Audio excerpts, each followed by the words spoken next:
없으면 소용이 없고 심오한 진리 깨달은 자로 울리는 징가네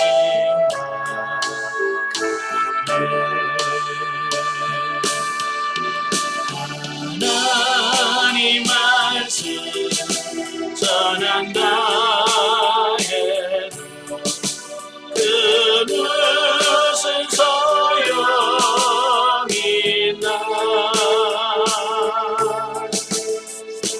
사랑 없이는 소용이 없고 아무것도 아닙니다.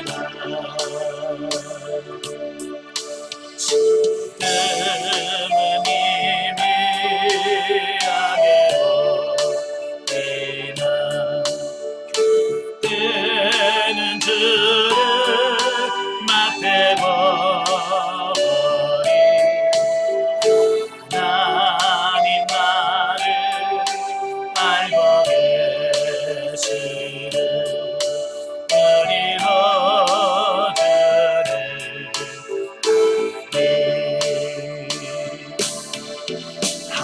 하나님 말씀 전한다 해도 그 무슨 소용이 있나 사랑 없이는 소용이 없고 아무것도 아닙니다. 아멘. 기도하겠습니다. 은혜로우신 아버지, 은혜와 사랑을 진심으로 감사합니다. 천사의 말을 해도 사랑이 없으면 아무것도 아니라고 말씀합니다. 정말 우리 안에 그리스도의 사랑이 있는지 우리 자신 한번 점검해보는 귀한 시간이 될 수 있도록 성령님 도와주옵소서. 시종을 주님께 맡겨오며 예수님의 이름으로 감사하며 기도합나이다. 아멘. 자, 이 시간에는 요한복음 13장입니다. 요한복음 13장은 제자들의 발을 씻겨주시고 또 가룟 유다의 배반 예언과 새 계명 및 베드로의 그 예수님 부인 예언에 대한 말씀을 하죠. 자, 1절부터 20절까지는 제자들의 발을 씻겨주신 예수님에 대해서 말씀을 하셔요. 자, 요한복음 13장 1절부터 20절까지 한번 보겠습니다. 요한복음 13장 1절부터 20절 다 같이 읽겠습니다. 6월절 전에 예수께서 자기가 세상을 떠나 아버지께로 돌아가실 때가 이룬 줄 아시고 세상에 있는 자기 사람들을 사랑하시되 끝까지 사랑하시니라. 마귀가 벌써 시몬의 아들 가룟 유다의 마음에 예수를 팔려는 생각을 넣었더라.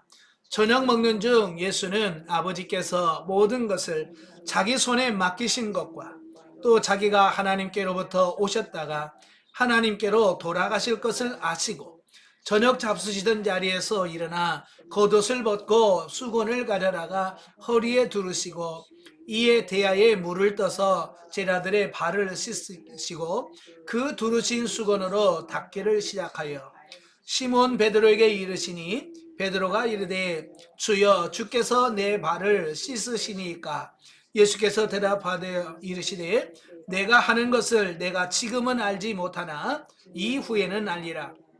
베드로가 이르되 내 발을 절대로 씻지 못하시리이다. 예수께서 대답하시되 내가 너를 씻어주지 아니하면 내가 나와 상관이 없느니라. 시몬 베드로가 이르시되 주여 내 발뿐만 아니라 손과 머리도 씻어 주옵소서. 예수께서 이르시되 이미 모욕한 자는 발밖에 씻을 필요가 없느니라. 온몸이 깨끗하니라. 너희가 깨끗하나 다는 아니니라 하시니 이는 자기를 팔 자가 누구인지 아심이라. 그러므로 다는 깨끗하지 아니하다 하시니라. 그들의 발을 씻으신 후에 옷을 입으시고 다시 앉아 그들에게 이르시되 내가 너희에게 행한 것을 너희가 아느냐. 너희가 나를 선생이라 또는 주라 하니 너희 말이 옳도다. 내가 그러하도다. 내가 주와 또는 선생이 되어 너희 발을 씻었으니 너희도 서로 발을 씻어주는 것이 옳으니라. 내가 너희에게 행한 것 같이 너희도 행하게 하려 하여 본을 보였노라. 내가 진실로 진실로 너희에게 이르노니 종이 주인보다 크지 못하고 보냄을 받은 자가 보낸 자보다 크지 못하나니 너희가 이것을 알고 행하면 복이 있으리라. 내가 너희 모두를 가리켜 말하는 것이 아니니라. 나는 내가 택한 자들이 누구인지 알미라. 그러나 내 떡을 먹는 자가 내게 발꿈치를 들었다 한 성경을 응하게 하려는 것이니라. 지금부터 일이 일어나기 전에 미리 너에게 일러두면 일이 일어날 때에 내가 그인 줄 너희가 믿게 하려. 내가 진실로 진실로 너에게 이르노니 내가 보낸 자를 영접하는 자는 나를 영접하는 것이요 나를 영접하는 자를 나를 보내신 이를 영접하는 것이니라. 아멘. 자, 보면은 그 고난 주간 중에서 목요일의 행적입니다. 다시 말하면 예수님께서 마가의 다락방에서 베푸신 최후의 성만찬식에서 예수님께서 제자들의 발을 씻기시면서 겸손과 섬김의 도에 관해서 교훈하시는 장면입니다.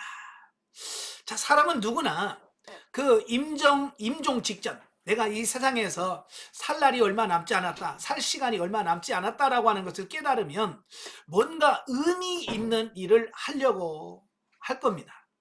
만약에 여러분 내가 이제 내 삶이 24시간밖에 안 남았다라고 하면 여러분 뭐 하고 싶으세요? 이제 사람마다 다 다르겠죠? 예, 마지막 내가 인생에 그 24시간 주어진다면 아마 내가 이 세상에 살면서 가장 의미 있는 거, 그죠? 남아있는 가족들과 또 친척들에게 할 말 다 하고, 예? 우리 같으면 전도하겠죠. 믿지 않는 형제 있으면 전도하고, 가장 귀한 일을 아마 할 거예요.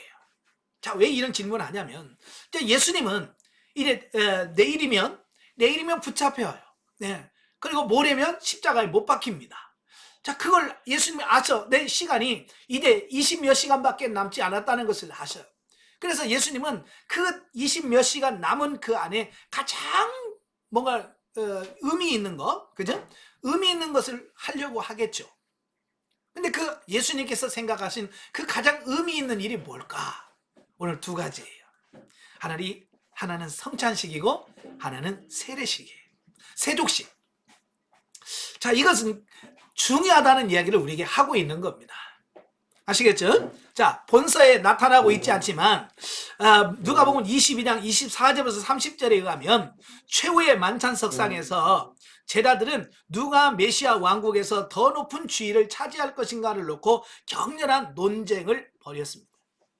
그러니까 누가복음에 보면 이 제자들이 지금 앉아가지고 성만찬을 하려고 앉아있는데 그 제자들에 대해서 야, 누가 크냐?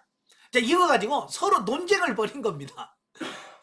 뭐 베드로도 내가 제일이야 라고 했겠죠. 물론 왜? 서로 자기가 최고라고 생각했으니까. 그래서 서로 자기가 높다라고 논쟁을 했다는 겁니다. 자, 이걸 보면 예수님을 그렇게 따라다닌다고 하면서도 그들의 가치관이 아직도 변화되지 않은, 그죠? 예전에 육신에 매여있는 그 상태로 있는 모습을 보게 됩니다. 참 사람이 이 가치관이 변한다라고 하는 어떤 이 부분은 굉장히 어려워요. 영성훈련에도 이 가치관이 완전히 바뀌어진다는 거, 성경적으로 완전히 바뀐다는 거 쉽지 않아요. 자, 여기서 이때 예수님께서 제자들의 발을 씻어줌으로써 너희 중에 큰 자는 너희를 섬기는 자가 되어야 되리라고 하신 마태복음 24장 11절의 말씀을 몸소 제자들에게 모범을 보여주신 것이다 라고 하는 사실이에요. 그러니까 예수님은 항상 말로만이 아니라 행동으로, 삶으로서 보여주셨다라고 하는 사실입니다. 이게 진짜인 거예요. 오늘 우리는 말로만 번지를 하게 하는 경우가 너무 많아요. 하나님 사랑합니다. 권사님 사랑해요. 집사님 사랑해요. 우리는 말로는 잘해. 그죠? 근데 실제적으로 삶으로서 정말 사랑한다는 삶을 보여줘야 되는데 그 삶을 보여주지 못하는 이런 것이 오늘 현실이라 그 말이에요. 자, 유대 풍습에 따르면 하인의 발을 씻어주는 일은 그 집의 가장 비천한 종에게 맡겨진 책무입니다. 원래 이제 이스라엘 땅은 오늘날 우리는 이제 도로 포장이 잘 돼 있어요. 그래서 먼지도 별로 없어요. 근데 이 중동 지역에 가면 특별히 건기 때 가면 이 길바닥에 정말 미세먼지 같은 모래가 그런 게 날아다녀요, 바닥에. 그러니까 조금만 걸어 다니면 그게 발에 많이 묻습니다. 제가 8년 전인가요? 그 성지순례 갔을 때 하루 성지순례 이렇게 갔다 오잖아요. 그러면 이 신발부터 시작해서 이 종아리 위에 허벅지까지 그 노란 그 먼지 있잖아요. 그게 다 다닥다닥 붙어 있어요. 그 집에 들어가기 전에, 그 호텔 들어가기 전에 제일 먼저 하는 게 뭔 줄 알아요? 그 터는 거예요. 이거 잘 떨어지지도 않아요. 워낙 미세해가지고요. 이 옷 틈에 들어가면 이게 떨어지지도 않아요. 예, 그래서 하루만 이렇게 돌아다니면 하얀 운동화가 노란 운동화로 바뀝니다. 그만큼 미세먼지가 많아요. 그러니까 예수님 당시도 마찬가지죠. 그래서 이제 유대인들은 식사할 때 보면 오늘처럼 우리 이렇게 식탁에 앉아서 식사하는 게 아니고 이렇게 옆으로 누워서 먹습니다. 예, 누워서 이렇게 다리를 쭉 뻗고. 그러니까 이 음식 먹으러 들어갈 때는 이 발을 씻고 들어가요. 왜? 그러면 서로 이렇게 부딪혀야 되니까. 우리처럼 이렇게 앉아서 먹으면 발을 씻든지 말든지 손만 씻으면 되잖아요. 근데 그들은 식사하는 습관이 옆으로 누워서 비스듬히 누워가지고, 우리는 그럼 맞죠. 그죠? 어렸을 때 야, 똑바로 앉아라. 그죠? 근데 그들은 이렇게 누워서 먹는 그런 식사 방식이 달라요. 그러니까 발을 씻어야 된단 말이에요. 그래서 손님들이 오면, 그 손님을 초대해서 손님이 오면 제일 먼저 하는 게 뭐냐면 발을 씻어주는 거예요. 발을 씻어주고, 그 다음에 그분이 너무 소중하다라고 하면 그 청한 손님 머리에다가 기름을 발라줍니다. 이제 손님이 얼마나 귀하냐에 따라서 이 기름도 달라요. 그래서 손님이 그냥 귀하긴 귀한데 조금 귀하다, 들기름 발라줘. 그 다음에 조금 더 소중한 분이다, 참기름 발라줘. 그 다음에 좀 더 귀하다 그러면 이제 올리브유 아주 고급진 거. 그 다음에 정말 왕처럼 막 귀한 분이다 그러면 나드 같은 이런 정말 비싸고 고급진 향유를 부어준단 말이에요. 그러니까 그 집에 들어갔을 때 나를 발라주는 그 기름이나 향유를 보면 그분이 나를 어떻게 환대하는지를 알 수가 있는 거예요. 그러니까 귀하다 그러면 막 발을 씻어주고 기름을 발라주고, 그러면 그 집에서 나를 정말 귀하게 여기고 있구나, 이걸 확인할 수 있는 부분들이에요. 자, 그래서 그 집에 들어가게 되면 발을 씻어주는데, 이 발은 누가 씻느냐면 그 집에서 서열이 제일 낮은 사람이 발을 씻어주는 겁니다. 그러니까 그 집에서 발을 씻어주면, 아, 제가 저 집에서 제일 서열이 낮구나. 벌써 발을 씻어주는 것만 봐도 그 사람, 발을 씻어주는 사람이 그 집에서 제일 낮은 서열이라는 것을 확인할 수 있는 거예요. 그러니까 제자들이 거기서 초대를 받았잖아요. 그 성만찬을 가야 되는데 여기서는 누가 초빙한 게 아니잖아요. 그죠? 자기들의 모임이란 말이에요. 근데 잔치를 하려면 발을 씻어야 되는데, 이제 여기서 이제 서로 누가 씻겨주느냐, 그것 때문에 누가 크냐, 이걸 따졌던 거예요. 그러니까 12 제자 중에서 야, 누가 발을 씻겨주지? 너지. 그러면서 서로 상대방에게 발을 씻겨달라고 하는 거예요. 만약에 여기서 제자 중에서 아, 내가 발을 씻겨줄게, 그러면 그 사람은 뭐가 되는 거예요? 평생 그 중에서 서열이 제일 낮은 사람이에요. 그러니까 서로 누가 발을 씻기려고 하겠어요? 눈치 보면서 너보다 내가 빨리 예를 들어서 내가 너보다 예수님 제자 며칠 먼저 됐어, 이런 거 따지면서 서로 이거 안 하려고 눈치 게임을 하고 있는 겁니다. 왜 그런지 아시겠죠? 거기서 발을 씻겨주는, 한번 발을 씻겨주는 그 사람은 이제 계속 그 중에서 서열이 제일 낮은 사람이 돼버리는 겁니다. 그러니까 안 하는 거예요. 바로 그 모습을 보시고 예수님께서 야, 이걸 가르쳐줘야 되겠다. 그래서 예수님께서 손수 일어나셔서 친히 허리에 두르시고 제자들을 하나씩 잘 씻어주신 겁니다. 그래서 제자들의 발 아래에 무릎을 꿇은 채 일일이 그들의 발을 씻어주었다. 이것은 오로지 출세욕과 교만심에 사로잡힌 제자들을 깨우쳐 주기 위한 겸손과 봉사의 모습을 친히 보여주신 것이다 라고 하는 겁니다. 그러니까 예수님께서 친히 모범을 보여주셨다라고 하는 사실이죠. 자, 그리고 더 나아가서 이러한 모습은 이제 곧 십자가에서 흘리게 될 예수님 자신의 피로 온 인류의 죄악을 깨끗이 씻겨주실 것을 상징하고 있다라고 하는 겁니다. 예. 그래서 이제 제자 베드로가 그러잖아요. 저는 안 씻습니다. 나는 예수님이 어떻게 나를 씻습니까? 그러니까 뭐라고 그랬어요? 예? 내가 너를 씻어주지 않으면 내가 나와 상관이 없느니라 라고 말씀하고, 아니 발 한번 씻겨주고 하는 무슨 상관이야 라고 말하겠지만, 이 씻는다라고 하는 것은 예수님의 십자가에서 흘리신 그 보혈의 피로 우리의 모든 죄를 씻는 것을 상징한다, 예표한다라고 볼 수 있는 겁니다. 아시겠죠?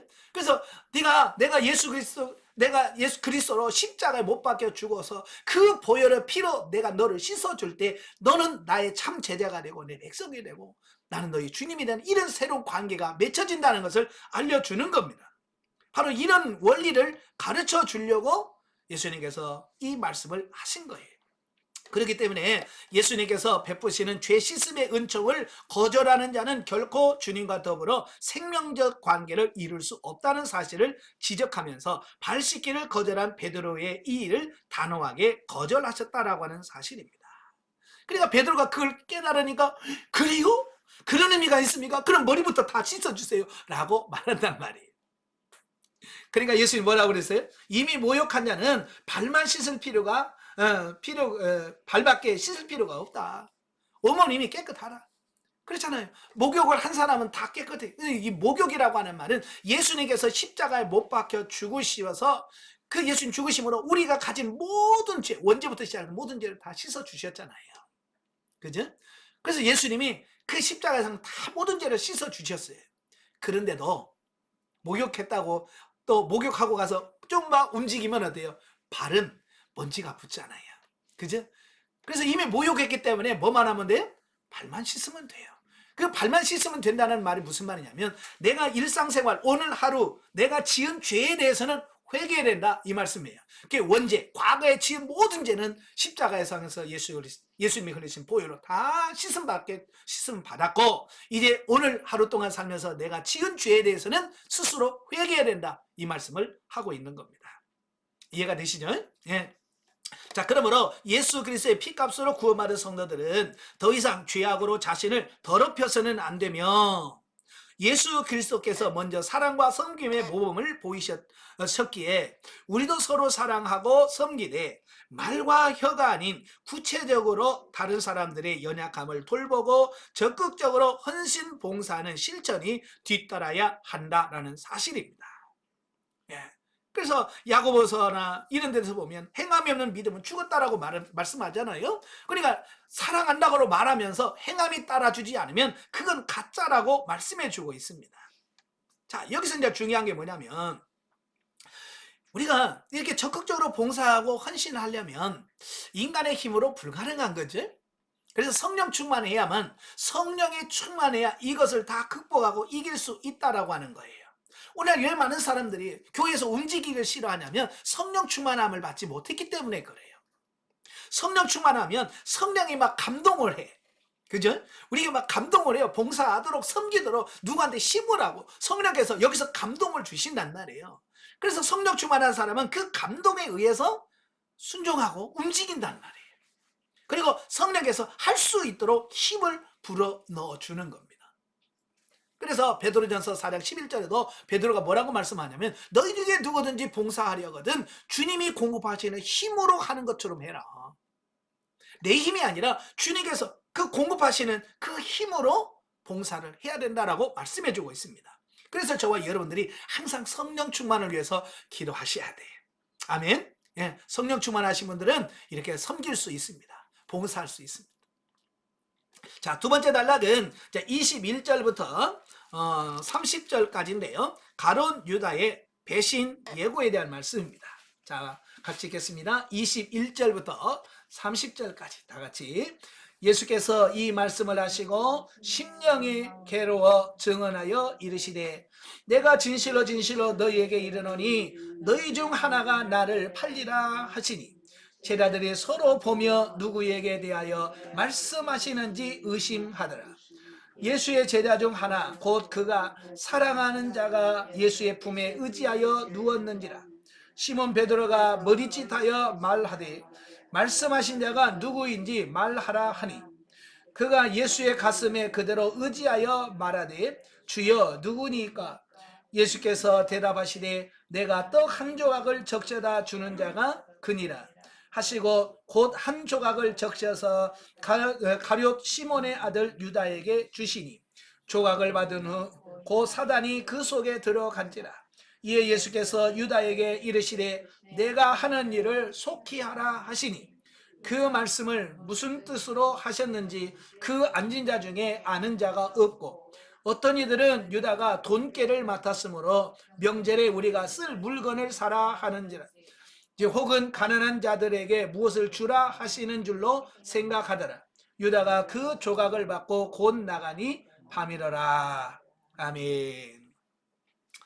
자, 앞달락에서 예수님께서는 친히 제자들의 발을 씻겨주신 후에 그 제자들 12명 가운데서 가룟 유다가 자신을 배반할 것임을 알리는 예수님의 예고를 소개하고 있습니다. 참 그 12명의 제자들 그 3년 반이라는 기간 동안 예수님을 따라다니면서 갖가지 배웠잖아요. 그죠? 그럼에도 불구하고 그 중에 한 명은 아예 예수님을 팔아먹은 이렇게 된다. 자, 예수님의 가슴이 얼마나 아팠겠어요. 그죠? 그래서 21절에 뭐라고 되어 있어요? 예수께서 이 말씀을 하시고 심령이 괴로워 증언하여 이르시되 12를 가르쳤는데 그 중에 하나가 자기를 배반하고 팔자라는 거야. 그러니까 얼마나 예수님의 가슴이 심령이 아팠겠습니까? 자, 그래요. 우리가 영성훈련을 해도 그래요. 영성훈련 3년 해도 훈련받은 사람이 다 변하는 건 아니에요. 그죠? 여러분 어때요? 많이 변한 것 같아요? 아직 안 변한 것 같아요? 목사님이 하시죠. 그래요.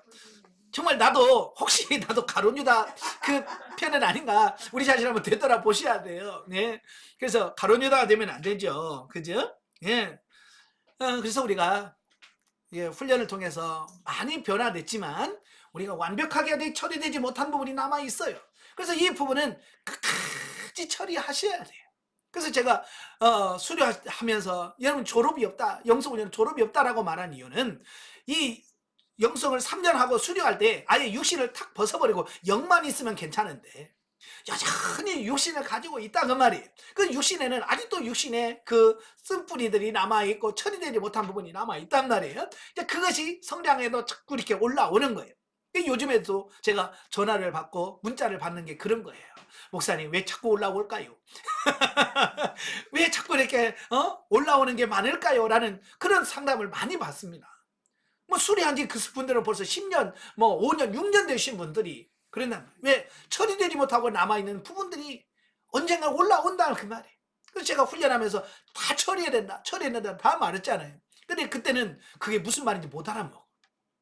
마치 이스라엘 백성들이 이스라엘 가나안에 들어가서 정복할 때에 하나님 뭐라고 그랬어요? 다 진멸하라 그랬잖아요. 하나도 남김없이 다 진멸해라.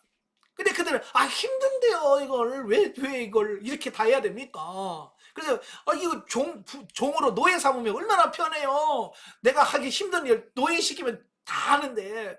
그러니까 이 사람들이 안 들어요.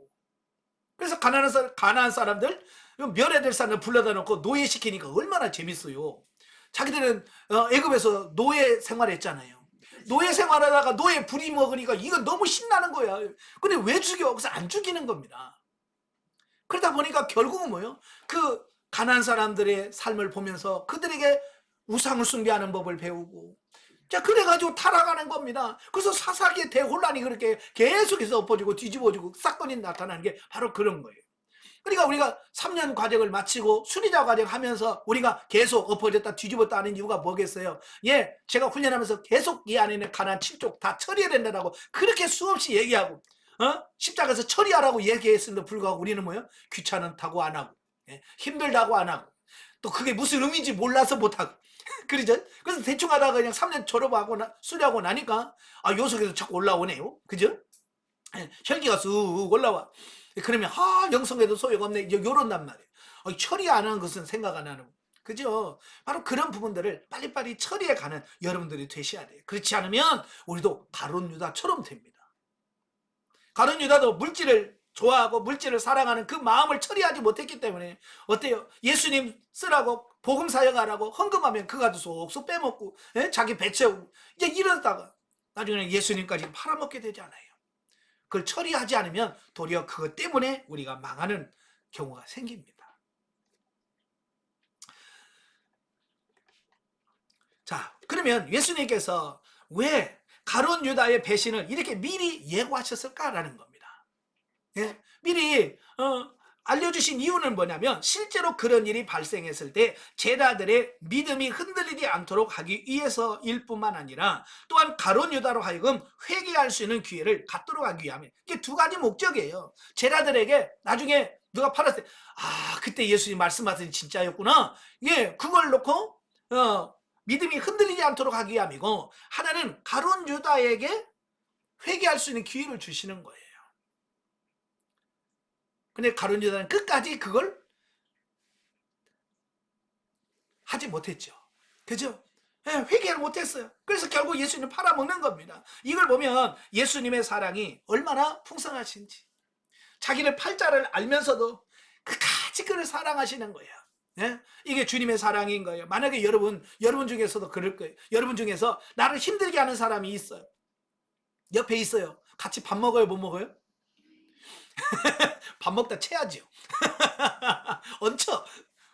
사랑을 못 하는데 옆에 있으니까 이거 속에서 울렁울렁 해가지고, 근데 예수님은 어때요?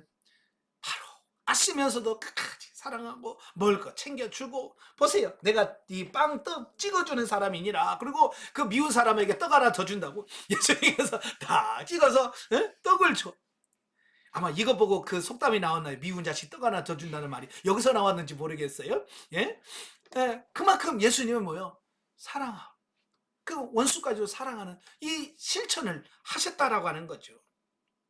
이렇게 예수님께서는 기회를 주셨지만, 하지만 사단의 지배 아래 놓인 가룟 유다는 자신에게 주어진 그 마지막 회개하라고 하는 기회까지도 거부하고, 오히려 자신의 음모가 수포로 돌아갈까봐 염려하는 태도로 빨리 신속하게 사내들은 공의를 찾아가서, 그들도 마음이 바뀌기 전에 빨리 이거 하자고 계산해가지고 은 30 받아내는, 이런 꼼수를 부리고 있는 이런 모습을 보게 되는 거죠. 즉 예수님과 3년 동안 생사고락을 함께했던 가룟 유다가 결국에는 예수님을 배신함으로써 구약의 예언을 성취시킨 장본인이 되었다라는 겁니다. 그래서 같이 밥을 먹던 자가 발뒤꿈치를 들었다. 이거 뭐예요? 같이 밥 먹는 식구가 배반할 것을 예언한 말씀이 그대로 성취가 되어진 것입니다. 자, 그 다음에 31절부터 38절까지 봅니다. 31절 38절까지 보면 예수님께서 주신 새 계명과 베드로의 부인 예고이라는 말씀입니다. 자, 31절부터 봅니다. 그가 나간 후에 예수께서 이르시되 지금 인자가 영광을 받았고 하나님도 인자로 말미암아 영광을 받으셨도다. 만일 하나님이 그로 말미암아 영광을 받으셨으면 하나님도 자기로 말미암아 그에게 영광을 주시리니 곧 주시리라. 작은 자들아, 내가 아직 잠시 너희와 함께 있겠노라. 너희가 나를 찾을 것이나 일찍이 내가 유대인들에게 너희는 내가 가는 곳에 올 수 없다고 말한 것과 같이 지금 너희에게도 이르노라. 새 계명을 너희에게 주노니 서로 사랑하라. 내가 너희를 사랑한 것 같이 너희도 서로 사랑하라. 너희가 서로 사랑하면 이로써 모든 사람이 너희가 내 제자인 줄 알리라. 시몬 베드로가 이르되 주여 어디로 가시나이까? 예수께서 대답하시되 내가 가는 곳에 내가 지금은 따라올 수 없으나 후에는 따라오리라. 베드로가 이르되 주여 내가 지금은 어찌하여 따라갈 수 없나이까? 주를 위하여 내 목숨을 버리겠나이다. 예수께서 대답하시되 내가 나를 위하여 내 목숨을 버리겠느냐? 내가 진실로 진실로 내게 이르노니 다 굴기 전에 내가 3번 나를 부인하리라. 자, 여기는 이제 본문은 일명 이제 다락방 강화라고 일컬어지는 예수님의 고별 설교가 소개되어지고 있습니다. 이제 성만찬 다 마치고요. 이제 제자들 모아놓고 예수님께서 마지막으로 다락방에서 설교를 하십니다. 그 중에서 이제 첫 번째인데요. 자, 가룟 유다가 예수님을 팔기 위하여 최후의 만찬 자리를 떠난 상황에서 예수님께서 나머지 그 제자들에게 자신의 죽음을 예고하시고 또 그들이 지켜야 할 사랑의 새 계명을 가르쳐 주신 것이 오늘 본문입니다. 자, 여기서 새 계명이라고 하는 말씀이 나오죠. 예, 34절에 새 계명을 너에게 주노니. 그렇죠. 이 새 계명이란 구약의 율법에 나타난 이웃사랑의 계명과 전혀 별개의 것은 아니지만 예수님의 십자가 희생을 근거로 한다는 점에서 완전히 질적으로 새로운 것이라고 할 수 있다라고 하는 겁니다. 다시 말해서 구약의 율법에 나타난 옛 계명이 이웃사랑의 기준이 뭐냐면 인간의 자기 사랑에 두고 있습니다. 그래서 뭐라고 했어요? 이웃을 내 몸같이 사랑해라. 기준이 뭐예요? 나예요. 내가 나를 사랑한 것 같이 이웃을 사랑해라. 그런 거거든요. 예, 자신을 사랑하는 것 같이 사랑하라는 거예요. 이게 구약의 기준입니다. 그러나 예수님의 주신 새 계명은 기준이 달라요. 그 같은 이웃사랑의 기준을 넘어서 주님 자신의 희생적 사랑, 다시 말하면 내가 너희를 사랑한 것 같이 너희도 서로 사랑하라라고 말씀하시고 있다는 겁니다. 즉 본문에서 가르쳐준 주님의 사랑은 오늘 우리 성도들이 지녀야 할 참사랑이 어떠한 것인지를 깨우쳐 준다라고 하는 겁니다. 그러니까 옛 계명과 새 계명에 이건 시간적으로 옛것 새것 이런 뜻이 아니라 기준이 전혀 다르다라고 하는 점에서 말씀하고 있다라고 하는 겁니다. 다시 말하면 옛 계명은 아까도 말한 것처럼 자신을 사랑하는 것 같이 나를 사랑하는 것만큼 이웃을 사랑해. 자, 이게 구약의 기준이에요. 그러나 예수님의 기준은 뭐예요? 내가 너희를 사랑한 것 같이. 예수님이 여기서 너희를 사랑한 것 같이는 뭘 의미할까요? 그렇죠. 십자가의 죽으심이에요.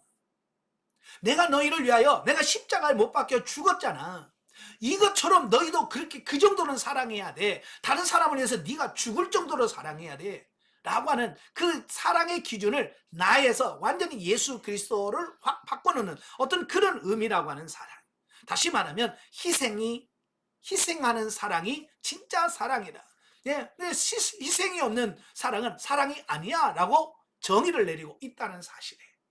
그래서 요즘에는 내가 너를 사랑한다라고 말할 때 희생, 헌신, 수고가 따라야 줘야 돼. 그래서 바울도 데살로니가 교회를 칭찬하면서 3가지로 말씀하시면서 믿음의 역사와 사랑의 수고와 소망의 인내라고 하는 3가지를 말씀해 줘요. 근데 그 중에서 두 번째 사랑의 수고. 그냥 너희가 사랑이 많구나. 뭐 이렇게 사랑을 잘하네. 이 정도만 하면 되는데 왜 사랑의 수고라고 말할까라는 겁니다. 반드시 사랑에는 뭐가 따라줘야 되냐면 수고가 뒤따라줘야 돼. 아시겠죠? 그 사람을 위하여 내가 이마에 땀이 흐르고 내가 뭔가 힘이 들어가는 이런 게 있어야 사랑이다라고 하는 사실입니다. 근데 우리는 그렇게 하지 않고 어때요? 말로만 사랑해요 이렇게 하고 그냥 자기 수고 힘이 하나도 안 들어가는 거예요. 그러니까 그 사랑은 가짜다 이야기를 하는 겁니다. 아시겠죠? 예. 그래서 이렇게 서로 희생하고 사랑할 때에 이렇게 희생하고 사랑할 때 이기적이고 조건적인 사랑의 실천자가 되지 말고 예수님께서 모범을 보이신 주 안에서 무조건적인 사랑의 실천자가 될 것을 권면하고 있습니다. 다시 말하면 사랑을 말로만 하지 말라는 겁니다. 그건 사랑이 아니라는 거예요. 진정한 사랑을 할 때 비로소 세상이 너희가 나의 제자인 줄을 알게 될 거라는 사실입니다. 왜? 지금은 뭐요? 다른 사람을 희생하지 않고 헌신하지 않는 시대예요. 바로 이런 때 정말 자기 생명을 내걸고 사랑해봐요. 세상 사람들이 정말 대단하다 라고 인정해주고 진짜 예수 믿는 사람 맞다 라고 할 것이다 라는 사실이에요. 아시겠죠? 왜 우리가 오늘날 교회가 세상 사람들로부터 인정을 못 받습니까? 예, 사랑할 때 적당히 해서 그래요. 예수님이 우리를 위하여 희생하는 그 사랑을 한 게 아니라 이기적이고 입술로만 사랑하기 때문에 그렇다라고 하는 겁니다.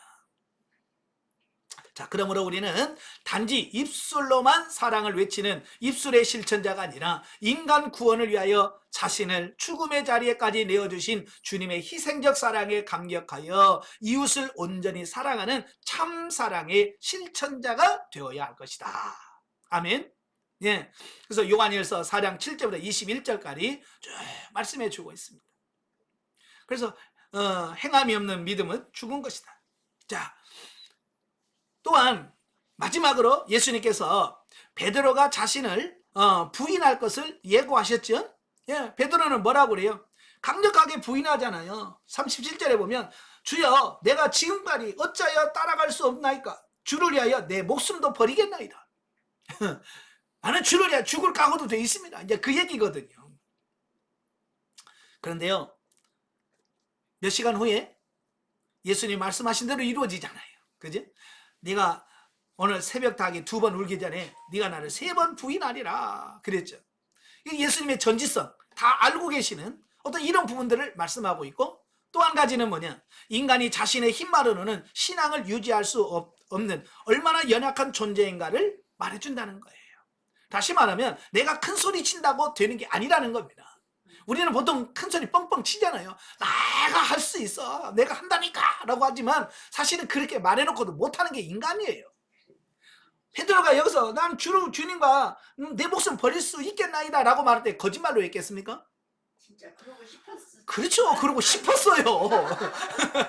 그래서 정말 베드로가 주님을 위하여 같이 목숨도 주고 싶었어요. 그런데 막상 그 자리에 가니까 안 되더라고요. 그죠? 그래서 그 어린 여종 앞에서 난 뭘 몰라. 그래 나중에는 저주하고 맹세하면서 모른다고 하잖아요. 그게 인간인 거예요. 예, 그래서 우리가 큰 소리 치지 말라는 거예요. 왜? 나도 언제 어떻게 될지 모른다니까요. 저도 지금 이렇게 큰 소리 치고 있지만 나도 모른다니까요.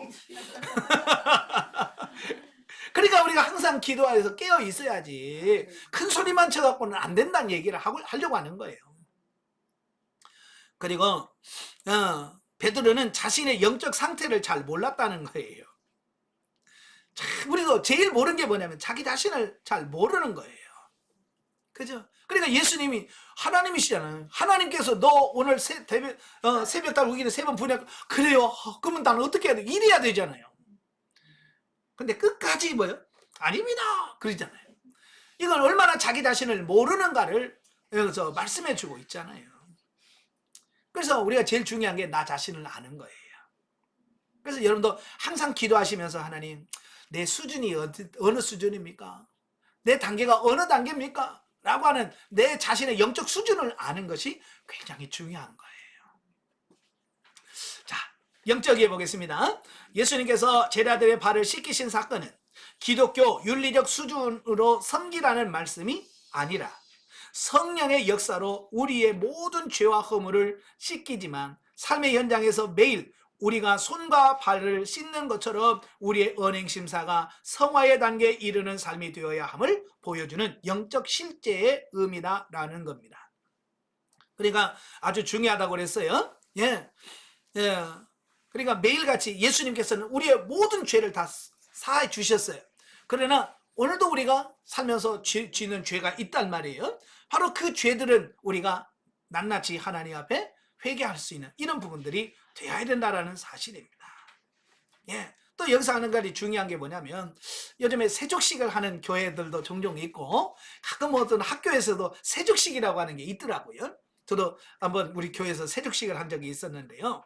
자, 이거 어쩌다 한번 괜찮아요. 의미도 있어요. 그래서 어떤 분은 막 세족식 하면 서로 울기도 하고 감동도 받습니다. 그런데 세족식 갖고는 사람 변화 안 돼요. 그때 울고 끝나요.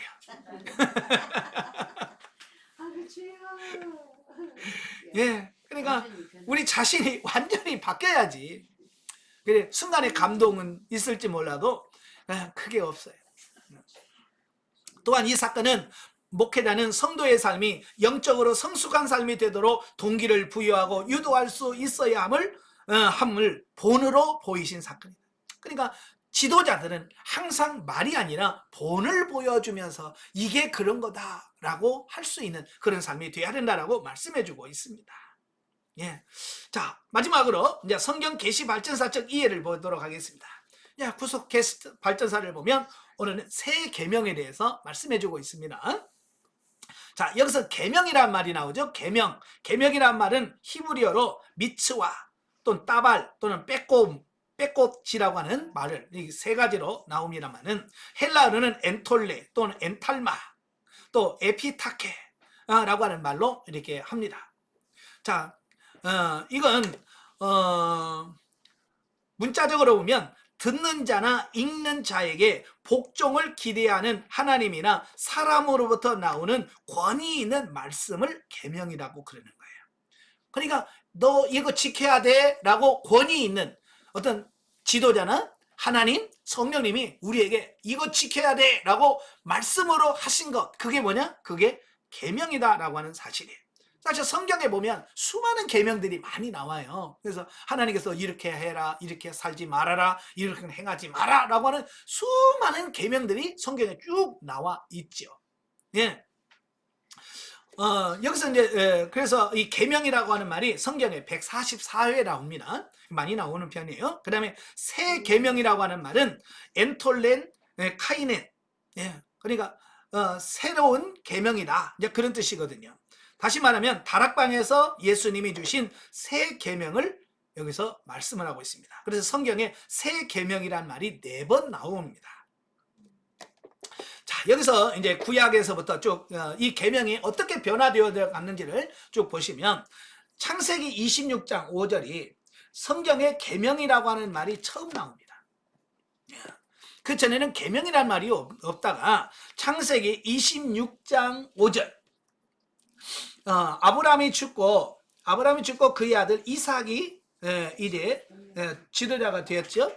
그때 그가 또 가뭄이 드니까 흉년이 드니까 애굽으로 내려가려고 하는데 하나님께서 내려가지 말라라고 말씀하시면서 하시는 말씀이에요.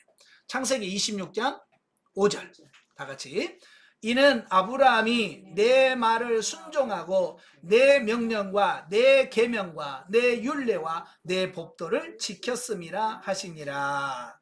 아멘.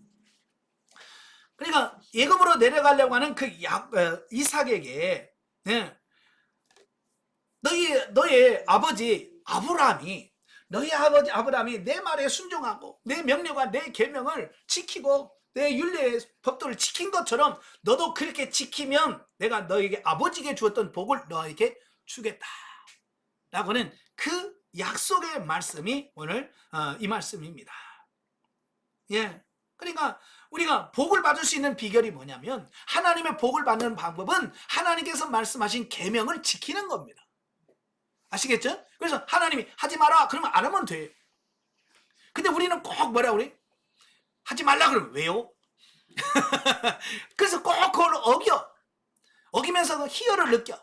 그건 아닌 거예요. 하나님께서 하지 말라 그러면 금하면 안 해야 돼요. 하지 말라 그러면 하지 말고요. 하라 그러면 하고.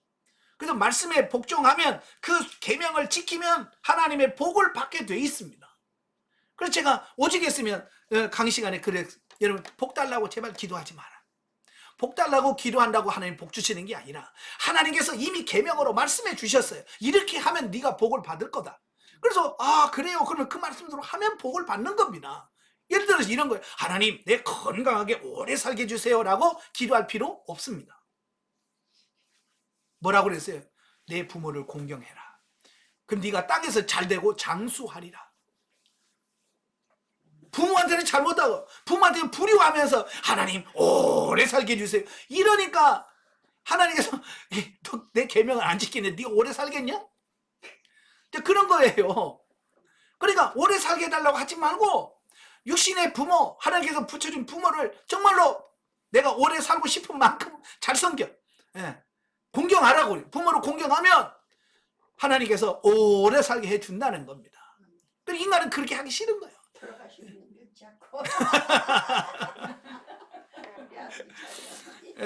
그러니까 살아계실 때 잘했어야 되는데, 그죠? 오래전에 예수님 믿었어야 되는데,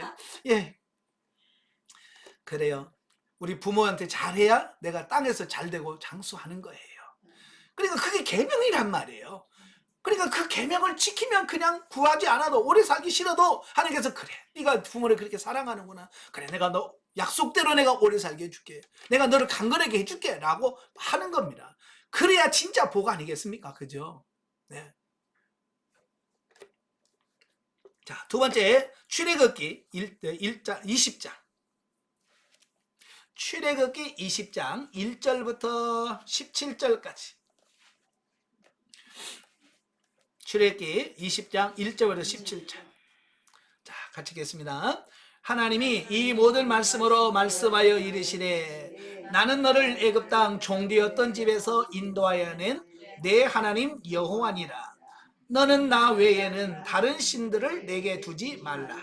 너를 위하여 새긴 우상을 만들지 말고 또 하늘 위로 또 위로 하늘에 있는 것이나 아래로 땅에 있는 것이나 땅 아래 물속에 있는 것에 어떤 형상도 만들지 말며 그것들에게 절하지 말며 그것들을 섬기지 말라.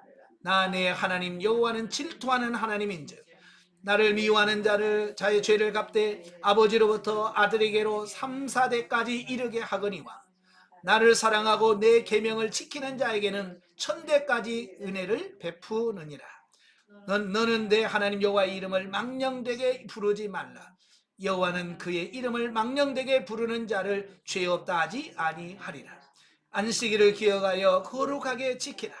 엿새 동안은 힘써 내 모든 일을 행할 것이나 일곱째 날은 내 하나님 여호와의 안식일인즉 너나 내 아들이나 내 딸이나 내 남종이나 내 여종이나 내 가축이나 내 문 안에 머무는 객이라도 아무 일도 하지 말라. 이는 엿새 동안에 나 여호와가 하늘과 땅과 바다와 그 가운데 모든 것을 만들고 일곱째 날에 쉬었음이니라. 이러므로 나 여호와가 안식일을 복되게 하여 그 날을 거룩하게 하였느니라. 내 부모를 공경하라. 그리하면 내가 하나님 여호와가 내게 준 땅에서 내 생명이 길리라. 살인하지 말라. 간음하지 말라. 도둑질하지 말라. 내 이웃에 대하여 거짓 증거하지 말라. 내 이웃의 집을 탐내지 말라. 내 이웃의 아내나 그의 남종이나 그의 여종이나 그의 소나 그의 낙이나 물은 내 이웃의 소유를 탐내지 말라. 아멘. 이것은 십계명, 시내산에서 이스라엘 백성들에게 주신 십계명입니다. 어쩌면 이 십계명은 모든 계명의 기준, 모법이라고 하죠. 모법, 어머니의 법 같은 어떤 가장 법 중에 가장 핵심적이고 중심적인 법을 모법이라고 하거든요. 바로 이 십계명은 모든 성경에 나온 계명의 가장 우두머리, 가장 어머니 같은 법이라고 할 수 있습니다. 그래서 모든 법은 여기서부터 파생되어져 나온다라고 이렇게 보면 되겠죠.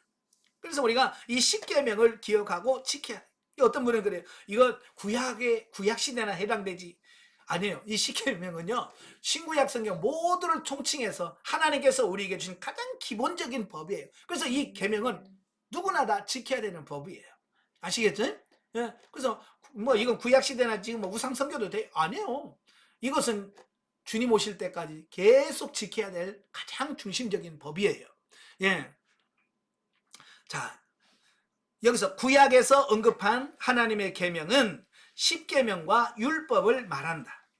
그래서 주로 이 법들은 다 뭘 말하냐? 순종을 강조한다.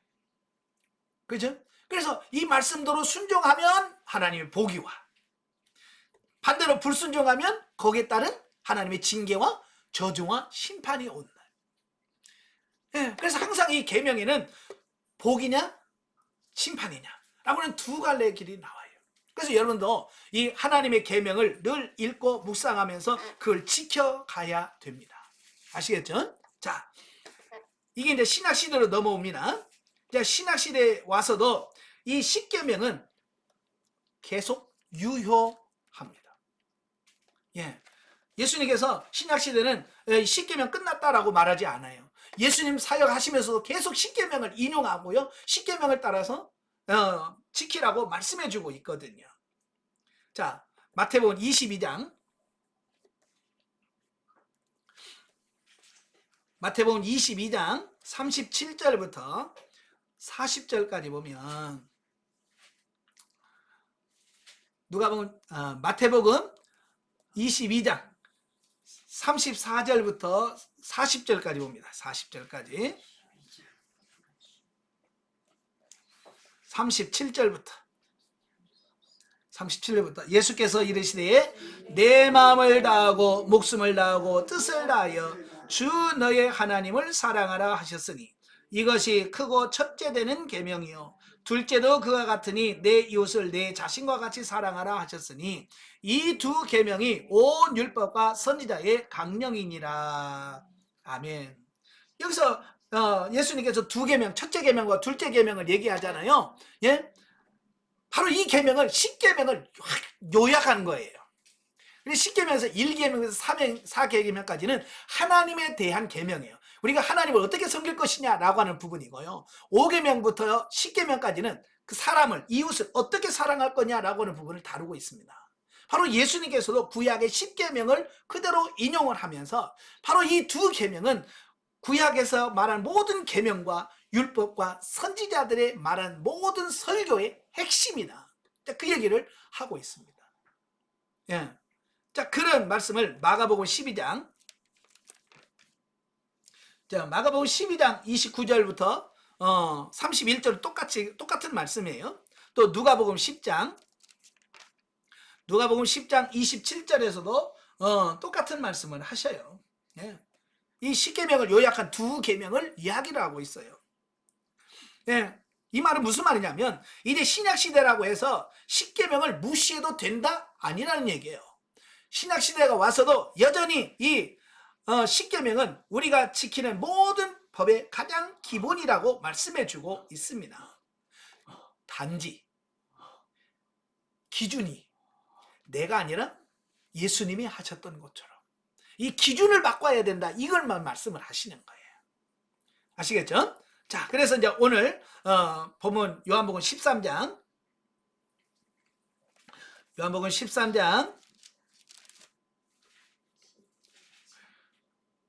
31절부터 35절까지인데요. 자, 34, 35절만 읽겠습니다. 34, 35 다 같이 새 계명을 너희에게 주노니 서로 사랑하라. 내가 너희를 사랑한 것 같이 너희도 서로 사랑하라. 너희가 서로 사랑하면 이로써 모든 사람이 너희가 내 제자인 줄 알리라. 아멘. 여기서 예수님께서 내가 너희에게 새 계명을 준다. 자, 이렇게 말씀했잖아요. 예. 그래서 여기서 뭘 강조하냐면 사랑을 강조합니다. 사랑을 강조해요. 구약에서는 뭘 강조한다고 그랬어요 아까? 순종. 예. 순종하면 복을 받고 불순종하면 저주받는다. 그래서 구약의 계명은 하나님의 말씀에 순종을 강조해. 근데요, 예수님 말씀하신 새 계명은 사랑을 강조하는 거예요. 사랑을 강조해요. 그리고 계명이라도 이렇게 강조하는 점이 달라요. 예. 그리고 사랑의 기준을 명확하게 말씀해 주시는데 내가 너희를 사랑한 것 같이 너희도 서로 사랑하라고 이제 그 사랑의 기준을 바꿔 놓으셨어요. 구약은 아까 뭐라고 그랬어요? 내가 네 몸을 사랑하는 것 같이 이웃을 사랑해라. 이게 내가 나를 사랑하는 것만큼 이웃을 사랑하는 겁니다. 예. 그런데 신약에서는 그게 아니요. 내가 기준이 아니라 예수님이 내가 너희를 위하여 십자가에 못 박혀 죽은 것 같이 너희도 그런 사랑을 해라. 이제 기준이 완전히 예수님으로 바뀌었다는 겁니다. 아시겠죠? 예. 그리고 시간적인 세라고 하는 카이네라고 하는 말은 계명의 뜻이 아닌 이웃을 사랑해야 한다라고 하는 율법 속에 있는 개념을 새롭게 강조하셨을 뿐만 아니라 사랑의 동기나 표준이 예수님 자신이 되어야 된다라고 말씀해주고 있는 겁니다. 이제 사랑의 동기, 기준이 완전히 바뀌어야 된다라고 말씀해주고 있습니다. 구약에서는 계명을 지키는 모든 부분이 뭐냐면 복을 받기 위해서. 그죠? 네가 순종하면 복을 받아. 그러니까 복을 받기 위하여 순종하는 것이 구약 시대라면 신약 시대는 그게 아니라 그저 사랑하는 겁니다. 복을 바라고 안 바라고 아니라 사랑하는 거예요. 사랑하는 겁니다. 자, 그래서 죽기까지 사랑하라고 하는 바로 이 말씀이 오늘 새 계명이다라고 말씀드릴 수 있죠. 자, 요한일서 쭉 가다 보면 이제 요한일서 2장 7절부터 11절까지인데요. 예, 우리 같이 한번 읽겠습니다. 요한일서 2장 7절부터 11절 다 같이. 사랑하는 자들아, 내가 새 계명을 너에게 쓰는 것이 아니라 너희가 처음부터 가진 옛 계명이니 이 계명은 너희가 들은 바 말씀이거니와 다시 내가 너희에게 새 계명을 쓰노니 그에게와 너희에게도 참된 것이라. 이는 어둠이 지나가고 참 빛이 벌써 비침이니라. 빛 가운데 있다 하면서 그 형제를 미워하는 자는 지금까지 어둠에 있는 자요, 그 형제를 사랑하는 자는 빛 가운데에 거하여 자기 속에 거리낌이 없으나 그 형제를 미워하는 자는 어둠에 있고 또 어둠에 행하며 갈 곳을 알지 못하나니 이는 그 어두움이 그의 눈을 멀게 하였음이니라. 그랬어. 자, 여기서 뭘 말하냐면 너희가 서로 사랑하면 빛 가운데 행한다. 빛 가운데 사는 삶이다. 그러나 형제를 미워하면 뭐라고 그랬어요? 어둠 속에 있다. 예, 어둠 속에 있다라고 말씀해주고 있습니다. 그래서 저와 여러분이 빛 가운데, 빛은 뭐예요? 하나님은 빛이라 그랬거든요. 하나님 안에서 사는 삶을 말해요. 그 하나님 안에서 사는 삶이 뭐냐? 사랑하는 거예요. 아시겠죠? 그래서 서로 사랑하면 내가 하나님 안에서, 하나님 은혜 안에서 사는 거예요. 그러나 내가 누구를 미워하면 어둠에 사는 거예요. 이 어둠은 사단, 악한 마귀 사탄의 그 권세 아래 사는 삶이거든요. 예, 그래서 서로 사랑해야 된다라고 말씀을 하고 있습니다. 자, 그러면서 요한 1서 3장 18절 말씀은 굉장히 꼭 우리가 기억해야 될 말씀 중에 하나인데요. 자, 3장 18절. 자녀들아, 우리가 말과 혀로만 사랑하지 말고 행함과 진실함으로 하자.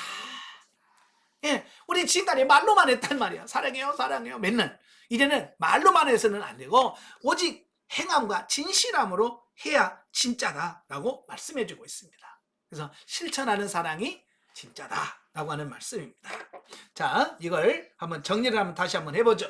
자, 오늘 구속 계시자 발전사에서 오늘 주신 말씀이 뭐냐면 새 계명. 새 계명입니다. 구약에서는 계명이고 가장 핵심적인 것이 십계명입니다. 자, 그래서 이것을 순종하면 복, 불순종하면 징계와 저주.